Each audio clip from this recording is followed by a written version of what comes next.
الفاتحة. أعوذ بالله من الشيطان الرجيم.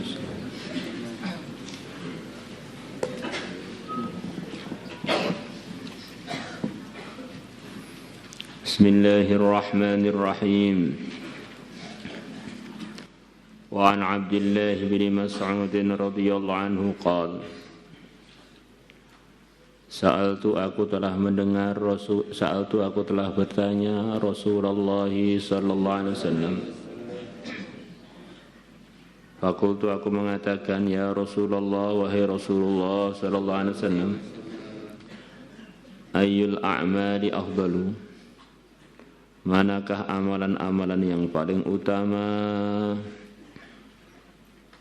Qala, Nabi bersabda, as-salatu ala miqatiha, salat atas waktunya, ya, salatu ala waktiha, ya, salat tidak keluar dari waktunya, waktu-waktu yang bukan akhir, yang sampai akhirnya kesulitan untuk mengerjakan sholat dengan baik di waktu yang sempit itu. Itu diantara artinya ala miqatiha. Maka ala miqatiha itu pemahamannya tidak harus di awal waktu. Itu pemahaman yang paling longgarnya begitu itu. Karena artinya ala itu di atas. Umpamanya waktunya sholat itu 1 jam umpamanya, maka dia ini masih dianggap saja waktu sempitnya sholat itu 10 menit terakhir. Di sebelum 10 menit terakhir itu dianggap masih ala miqatiyah. Memang ada banyak pendapat urusan ini. Ini pendapat yang paling longgar biar kita tidak suudzon kepada orang Islam. Kalau orang itu sholat bukan di waktu yang paling mepet dari habisnya waktu sholat itu, masih dianggap masuk dalam as-salatu ala miqatiha. Walaupun ada yang mengartikan as-salatu ala miqatiha, sholat tepat waktu. Tepat waktu itu pun terjemahnya kan luas juga. Kalau waktunya 1 jam, selama dia bukan di waktu yang terakhir mepet, tinggal 5 menit atau tinggal 10 menit, itu ya masih ala miqatiha, masih tepat waktu.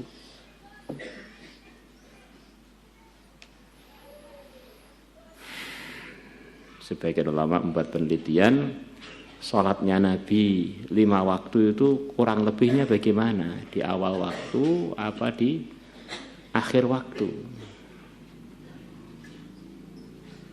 Maka yang jelas tidak pernah di waktu-waktu terakhir. Ada beberapa hadis cerita bahwa Nabi mengerjakan sholat subuh di awalnya waktu. Begitu azan tidak berapa lama qomat. Ada lagi hadis yang menceritakan bahwa Nabi bersabda asfiru bisubhi, kerjakan sholat subuh ketika dari timur itu sudah kelihatan ada terang-terangnya, agak lambat dikit. Itu yang dikerjakan banyak oleh ulama-ulama mazhab Hanafi. Subuhnya pun agak siang dikit supaya ngamalkan asfiru bisubhi itu. Dan itu pun masih ala miqatiyah semua.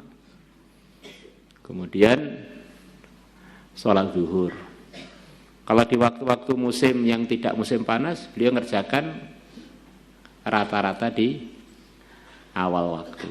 Jadi kalau waktu musim panas banget, maka beliau tabrid, mengakhirkan waktu zuhur biar tidak terlalu panas.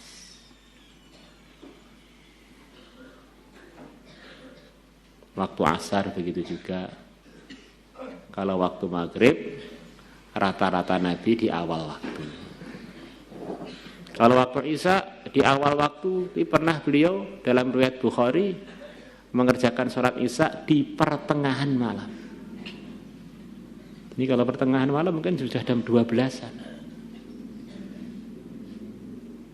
Maka akhirnya kita memahami ala miqatihah itu jadi longgar. Yang penting jangan sampai di waktu yang hampir tidak cukup untuk sholat itu.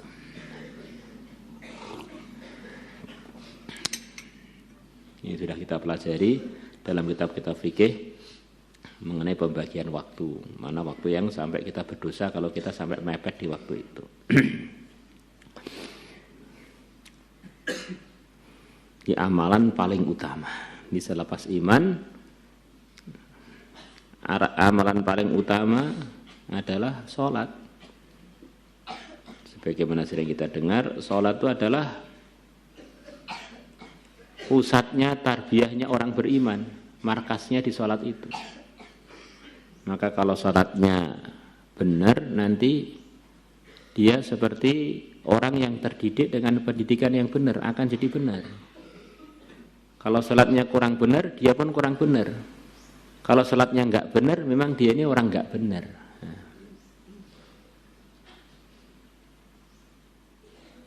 Dengan Tuhannya saja enggak segan, apalagi dengan gurunya. Dengan Tuhannya aja enggak segan, apalagi dengan orang tuanya. Jadi kesimpulannya orang itu kalau enggak memperhatikan sholat memang bahaya banget lah gitu.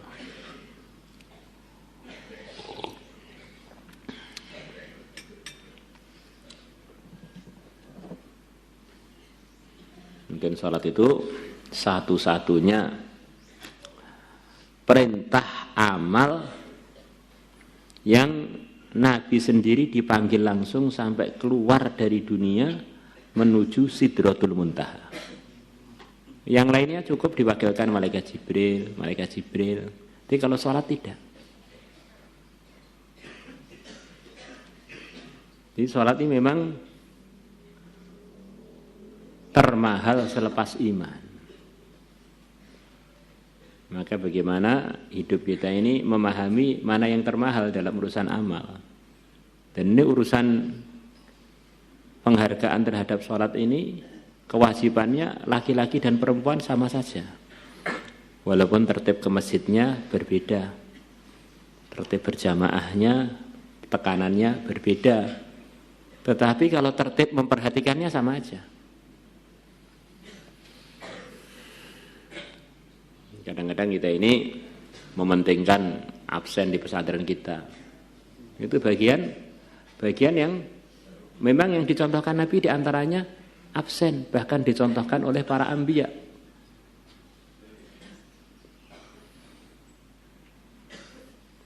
Jadi antara amalan Nabi harian adalah mengabsen para sahabatnya. Fulan ada enggak? Fulan kemana?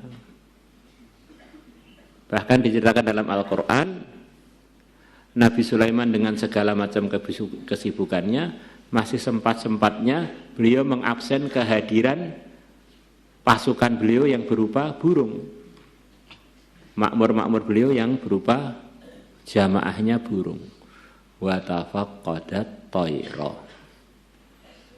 Kadang-kadang orang itu saking kurang bacanya, absen nanti juga ikhlas.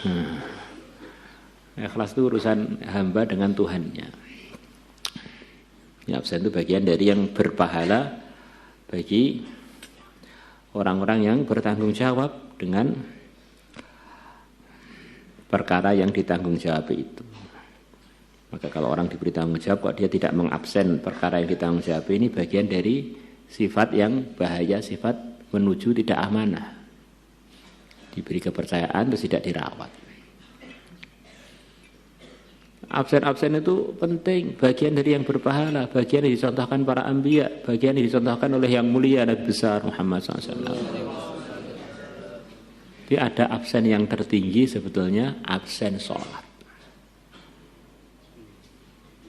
Kalau orang itu sholatnya benar, yang lain-lain mengikut nanti. Maka di pesantren kita ini alhamdulillah banyak absen, itu bagian dari kebenaran yang perlu diteruskan. Tetapi sebetulnya absen terpenting itu santri itu sholatnya di mana dan bagaimana. Kalau itu belum benar, jangan kamu jadikan adik ipar. Jangan kamu berikan adik kamu pada dia. Gawat ini, dengan Tuhannya nggak segan apalagi dengan adikmu.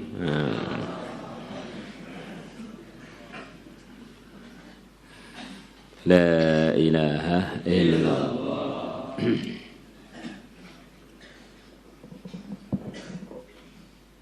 Maka kalau kita ini mau berguru pada orang atau ngambil sanad pada orang, di antara kita ini sama-sama orangnya kan ya, walaupun kita ini menghargai semua orang yang berilmu, tapi tentu saja untuk mengambil sanad tuh, apalagi sanad amal, kita lihat-lihat orangnya perhatiannya dengan sholat seberapa. Khawatir nanti kita ketularan malesnya dia sholat. Nah, penting. Karena amalan itu adalah satu acara kita dengan Tuhan kita. Kalau lewatnya dengan lewat orang yang nggak digunakan untuk mendekat pada Tuhan kita, repot. Nanti kita bisa ketularan penyakit yang sama. Beberapa puluh tahun yang lalu ada cerita ajaib. Waktu itu saya dengan Yai Zairan di Syafi'iyah. Ada orang dari salah satu daerah Jawa Timur, satu keluarga datang mengeluhkan kejadian yang ajib pada keluarganya, salah satu keluarganya, yang mana orang ini telah jadi asbab kebaikan untuk satu kampung, bukan hanya satu keluarga.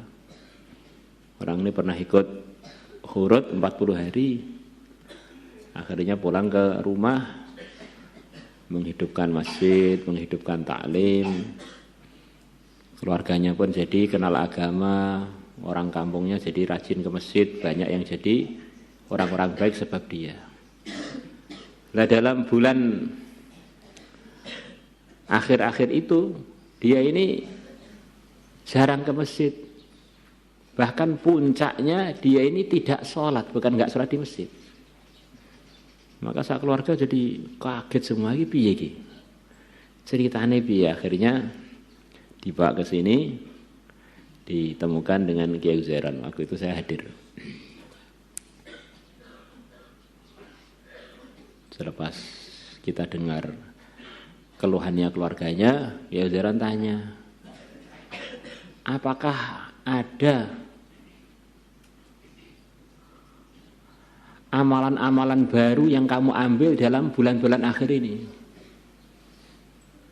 Maka orang tadi bilang, iya ada.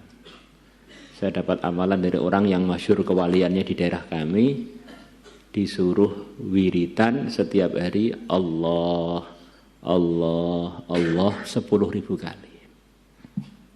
Maka ya Zairan nanggapi, bagus dikirnya. Akhirnya berjalan dengan saya, waktu itu sudah adzan Isya, mau wudu.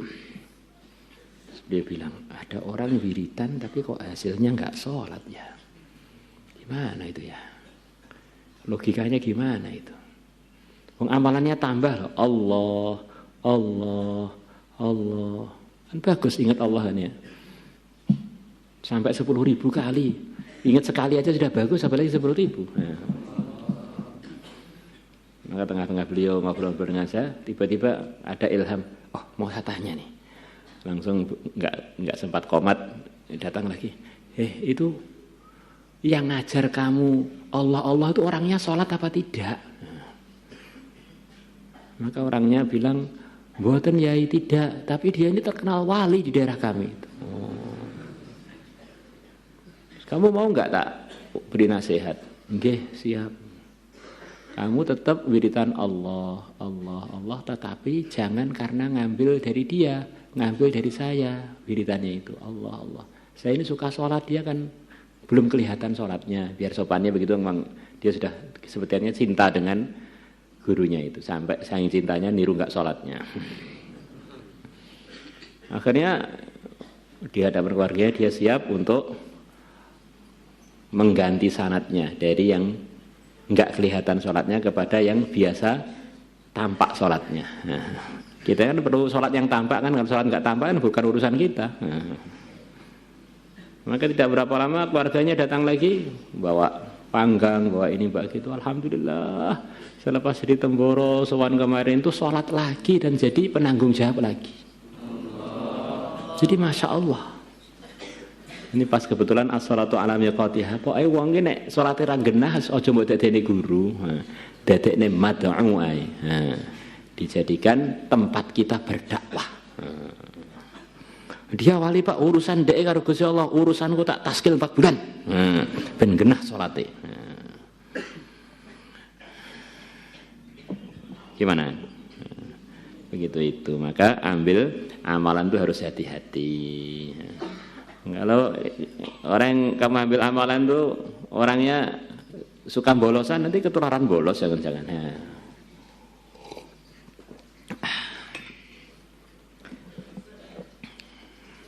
Qultu aku mengatakan tsumma madza, kemudian apa lagi selepas salat itu ya Rasulullah sallallahu alaihi wasallam?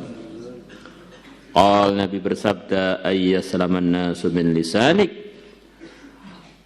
ayyaslama selamat annasu orang-orang min lisanika dari gangguan lidahmu. Amalan yang tertinggi selepas salat dalam hadis ini adalah menjaga lidah jangan sampai melanggar hak-haknya teman-teman kita, orang-orang Islam, bahkan orang-orang yang belum Islam. Kalau itu enggak diridhoi Allah, kita enggak boleh. Rawahu Tabarani wa rijaluhu thiqat. Maulaya salli wa sallim daiman abada